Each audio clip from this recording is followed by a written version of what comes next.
हाल में जो राज्यों के अंदर चुनाव हुए हैं उसके अंदर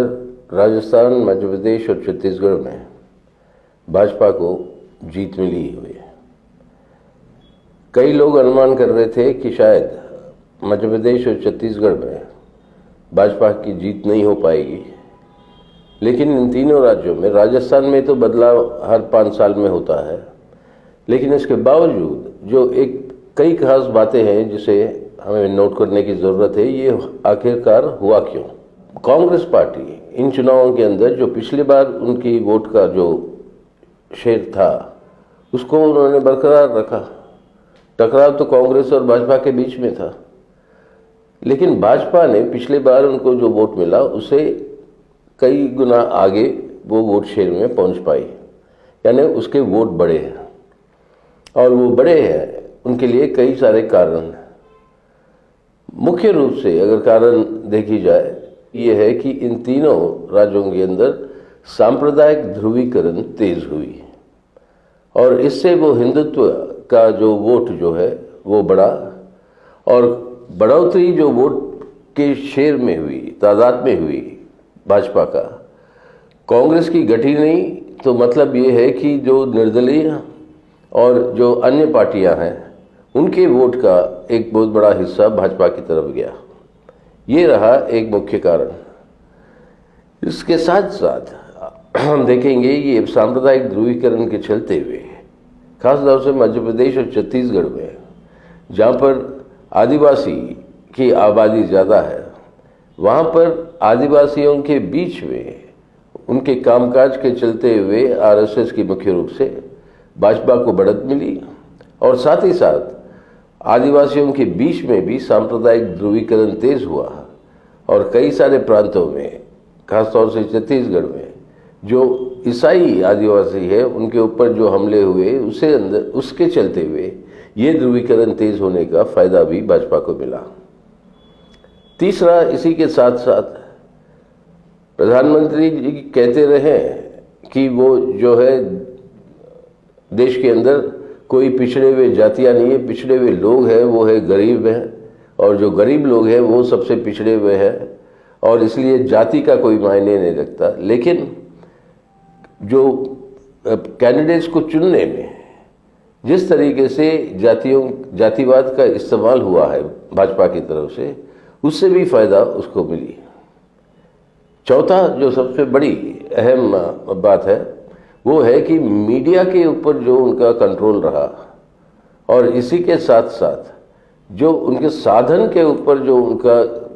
मजबूती रही, यानी मनी पावर जो है, इसका पूरा का पूरा इस्तेमाल करके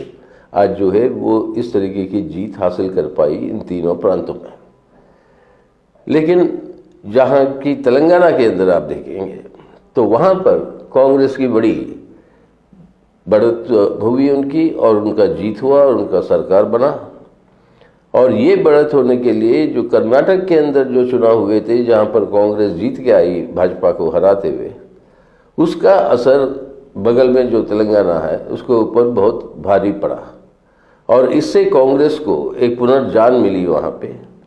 और जो वहाँ की सरकार रही है बीआरएस की, टीआरएस था पहले, अब बीआरएस बना, उस सरकार के भ्रष्टाचार के चलते हुए वहाँ पे लोगों के अंदर जो 10 साल तक ये सरकार जो चलती रही, जब से तेलंगाना का स्थापना हुआ, तो तब से लेकर ये भ्रष्टाचार और जिस तरीके की ये सरकार की व्यवहार रही, तो इसके खिलाफ लोगों का जो नाराज़गी या गुस्सा जो था उसका फ़ायदा पूरा का पूरा कांग्रेस को मिला। बहरहाल मिज़ोरम में जो वोट हुई वहाँ पर जो गठक थे एनडीए के बीजेपी के साथ, मिज़ो नेशनल फ्रंट, उसका बहुत भारी हार हुआ। स्पष्ट सबक ये है कि सांप्रदायिक ताकतों का सामना करना है तो आपको डटकर धर्मनिरपेक्ष जनतांत्रिक उसूलों के आधार पर ही वो संभव है। सांप्रदायिकता के साथ समझौता करने के लिए या उनसे रुझान उनके साथ जो है एक किस्म से उनके साथ साथ चलने की जो कोशिश जो करे,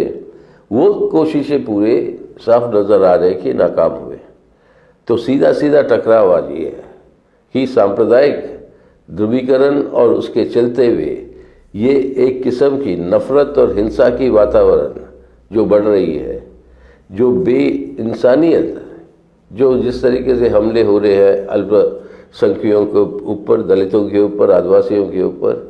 इन सब का मुकाबला अगर करना है तो इस धर्मनिरपेक्ष जनतांत्रिक उसूलों के आधार पर उसको मजबूत करते हुए ही इसका सामना करना होगा। यही बात मार्क्सवादी कम्युनिस्ट पार्टी की तरफ से हम रखेंगे 19 तारीख को, जब इंडिया घटक की बैठक होगी, और वहाँ पर यही स्पष्ट रूप से कहता है कि सीटों के अंदर बंटवारा जो होगी वो होगी, लेकिन साथ साथ अपनी राजनीतिक रुझान जो है वो स्पष्ट करना है कि सांप्रदायिकता और उसके साथ जुड़ी हुई जितने भी व्यवहार है जो अपनी संवैधानिक व्यवस्था को ही भंग कर रहे हैं, उसके खिलाफ हमें उसको चुनौती देने की ज़रूरत है। और देश को बचाना है तो उनको सरकार और सत्ता से दूर रखने की ज़रूरत है, और ये प्रयास हमारी पूरी रहेगी।